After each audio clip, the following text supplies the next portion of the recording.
অসমৰ অন্যতম দেউৰী জনগোষ্ঠীলৈ আনন্দৰ খবৰ। যুগ যুগান্তৰলৈ সংৰক্ষিত হ'ব দেউৰী ভাষা। তিহিনি তিহিনি তিহিনি তিহিনি তিহিয়া তিহিয়া তিহিয়া টুকুং টুকুং টুকুং টুইকু টুইকু টুইকু। মৃত্যুৰ দুৱাৰদলিৰ পৰা দেউৰী ভাষাক পুনৰুদ্ধাৰ কৰাৰ সবল প্ৰয়াস। আনন্দৰাম বৰুৱা ভাষা কলা সংস্কৃতি সংস্থাৰ উত্তৰ গুৱাহাটী ৰজা দুৱৰাস্থিত মুখ্য কাৰ্যালয়ত আৰম্ভ হৈছে দেউৰী অসমীয়া ইংৰাজী ত্ৰিভাষিক অভিধানৰ কৰ্মশালা। 2013 চনত আৰম্ভ কৰা হৈছিল এই অভিধানখনৰ কাম। এইখন হৈছে 19 সংখ্যক তথা শেষৰখন কৰ্মশালা।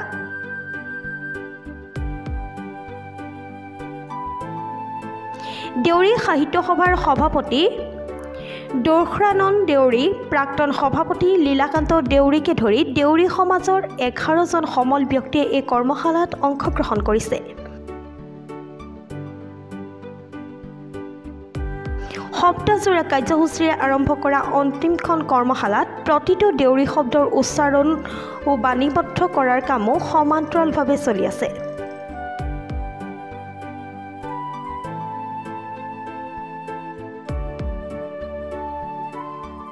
অভিধানখনৰ অনলাইন সংস্কৰণো প্ৰকাশ কৰাৰ উদ্যোগ লৈছে আবিলেকে। চলিত বছৰতে পাঠকে লাভ কৰিব এই অভিধানখন। আবিলেকৰ সহকাৰী অধ্যাপক ডক্টৰ পলাশ কুমাৰ নাথৰ তত্বাৱধানত চলি আছে কৰ্মশালাখন। অভিধানখনত প্ৰায় 10,000 দেউৰী শব্দ সামৰি লোৱা হ'ব।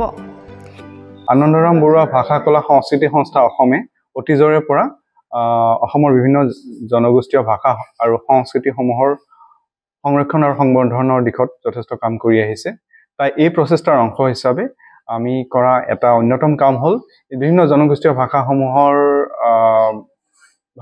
ত্ৰিভাষিক অভিধান প্ৰণয়নৰ ব্যৱস্থা কৰা। আৰু সেই দিশত আমি ইতিমধ্যে প্ৰায় 5খন বিভিন্ন জনগোষ্ঠীয় ভাষাৰ ত্ৰিভাষিক অভিধান প্ৰকাশ কৰি উলিয়াইছোঁ।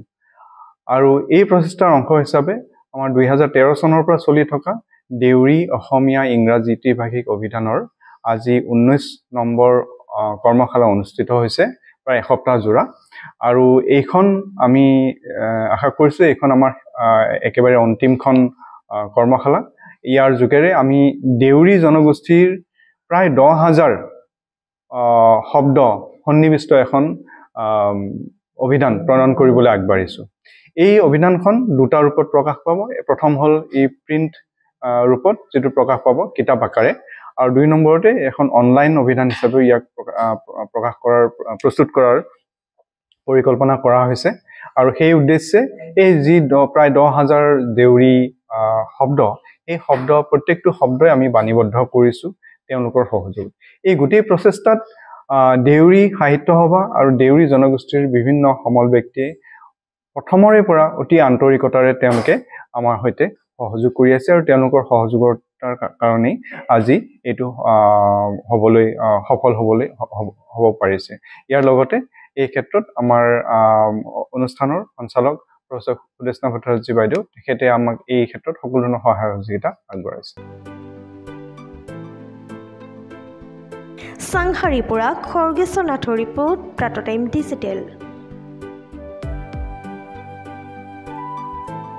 অসমৰ সংবাদ জগতখনৰ বাবে এক সুখৰ খবৰ। আপোচবিহীন ৰাইজৰ কণ্ঠ সাপ্তাহিক কবচ পুনৰ এবাৰ অসমৰ ৰাইজৰ মাজলৈ।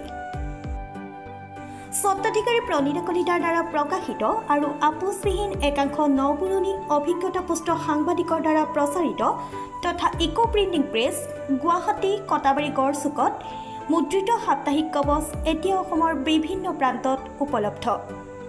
আমাৰ ঠিকনা মুখ্য কাৰ্যালয় অসম ফৰেষ্ট স্কুল, হৰি মন্দিৰ পথ, গুৱাহাটী, আৰু উপ কাৰ্যালয় Kalita market, Bijoynagar, Kamrup, Assam. Mobile number হৈছে 9435114666 7002472813। আমাৰ ইমেইল ID হৈছে kobos2025@gmail.com। gmail.com